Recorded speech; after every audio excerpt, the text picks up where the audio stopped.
Now, just a couple of follow-ups from yesterday. The single person bubble will be basically means that a single person will be able to have another individual to their home so long as they are the only adult living there. The person who is supporting them doesn't need to be another person who lives on their own, but the person for whom the bubble is most important. This is directly listening to feedback from people for whom loneliness and that sense of isolation is a very real thing. They are able to have someone come from another household, much like the intimate partner arrangements which have operated now for months. The curfew does apply, but the 5 kilometre limit does not. So much like partners being able to spend time with each other and move freely between each other's properties, when you're together though, that for the purposes of the curfew say, that is essentially your home. So you need to be abiding by the rules that everybody else abides by when they are in their home. This is, I think, a small but an important step when you consider how heavy the burden is on those who live on their own and have genuinely been unable to engage with anybody else. In terms of in-home care for children, another matter that we took on notice yesterday, from the 28th of September, so that second step, assuming that we have cases between 30 and 50 in terms of average cases at that trigger point, we will move to that next step, and consistent with on-site childcare, in-home childcare will also be permitted.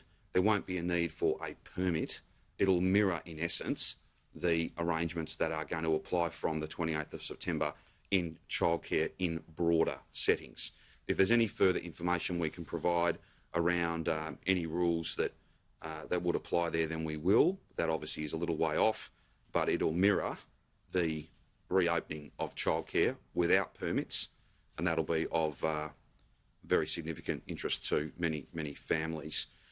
There have been some questions in relation to skate parks, and I just wanted to confirm that outdoor skate parks won't be opening until the third step in metropolitan Melbourne, that is. So again, subject to those case number trigger points and the 14-day average, that would be from the 26th of October, and of course that would be subject to public health advice. Outdoor gym equipment in parks will reopen in the first step from 11:59 p.m. on the 13th of September, so essentially next Sunday, and that is consistent with the other announcements we've made in terms of playgrounds.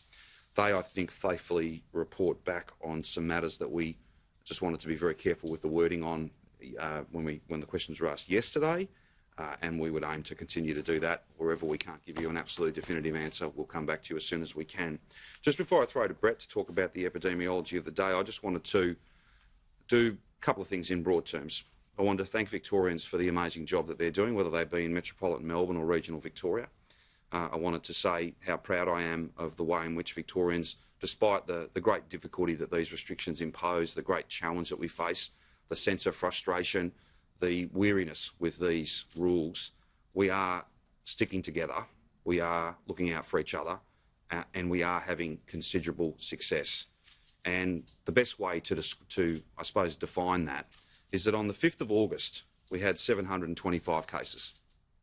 On the 7th of September, we have 41 cases. These numbers are coming down. This strategy is working. We are bringing a sense of control to this, and we will drive these numbers down further so that when we open up in safe and steady steps, we can stay open and we can be together again. We can have a sense of normality, but one that is lasting, one that can be defended, one that can be sustainable, one that can last throughout 2021 until we get a vaccine. So I'm grateful, I'm proud of every single Victorian and the work that they're doing. Without that, we simply can't keep driving these numbers down. Please get tested if you've got any symptoms, and please look out for each other. These are difficult times, but to go from 725 cases to 41 cases in a month, that demonstrates to you that this strategy is working. The sacrifices that we are making, all of us, are worth something. I want that to count, and that's why we simply can't open up as quickly as everyone would like us to. I would like to open up much more quickly than we can, but none of us have the luxury, none of us, not me, not any Victorian, has the luxury of letting our frustration get the better of us and simply saying, I so desperately want this to be over that I'm going to pretend that it is.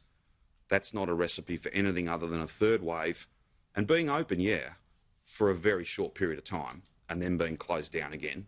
That's not a strategy. That's not the advice. That's not what the data or the doctors recommend. And therefore, that is not an option that is available to us now.